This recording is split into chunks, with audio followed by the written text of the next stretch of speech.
മെയിനായിട്ടും ഷൂട്ടിങ്ങിന് കൊടുക്കുന്ന ഡോഗ് സോഷ്യലായിരിക്കണം, ആരെയും കടിക്കാൻ പാടില്ല, ഫ്രണ്ട്ലി ആയിരിക്കണം. ഇല്ലെങ്കിൽ നമുക്ക് ഷൂട്ടിങ് കൊണ്ടുപോയിട്ട് കാര്യമില്ല, നമ്മൾ ഉദ്ദേശിച്ച കാര്യങ്ങളൊന്നും ചെയ്യാൻ പറ്റില്ല. അപ്പോൾ ഇതിൽ മെയിനായിട്ടും ഇവനെന്ന് പറഞ്ഞാൽ ഫ്രണ്ട്ലി ആണോ എന്ന് ചോദിച്ചാൽ ഫ്രണ്ട്ലി ആണ്. പക്ഷേ നമ്മളിതിൽ 2 കാര്യങ്ങളാണ് പഠിപ്പിച്ച് വെച്ചിട്ടുള്ളത്. അതായത് ഇപ്പോൾ ചില സിറ്റുവേഷൻസിൽ ദേഷ്യം വന്നാൽ കടിക്കാൻ പോകുന്ന പോലെ ചാർജ് ചെയ്യുക, വിരട്ടുക. Good boy, watch, watch, watch.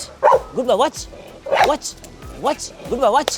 Good boy, watch. ഇപ്പോൾ ഞാനെന്ന് ശരി നമ്മൾ ഇവനൊരു ദേഷ്യപ്പെട്ട് ഇങ്ങനെ വഴക്ക് കുറേ കാര്യങ്ങൾ ചെയ്ത് കഴിഞ്ഞാൽ ഇവൻ കടിക്കാൻ വരും പോലെ ഒരു സംഭവം നമ്മൾ സെറ്റ് ചെയ്ത് വെച്ചിട്ടുണ്ട്. ഇപ്പോൾ നിങ്ങൾ ആ സിനിമ കണ്ടു കഴിഞ്ഞാൽ മനസ്സിലാവും. ഇപ്പം ടോയ് ചേട്ടനുമായിട്ടുള്ളൊരു കോമ്പിനേഷനിൽ ഇപ്പോൾ അടിക്കാനായിട്ട് ലാത്തിയെ കോങ്ങുന്ന സമയത്ത് ഇവൻ തിരിച്ച് ചാർജ് ചെയ്യുന്ന കാര്യങ്ങളൊക്കെ ഉണ്ട്. അപ്പോൾ ഇത് നമ്മൾ എങ്ങനെ പഠിപ്പിക്കാം എന്നുള്ളത് ആലോചിച്ച് അങ്ങനെ ഡെവലപ്പ് ചെയ്തെടുത്തൊരു സാധനമാണ് ഇത്.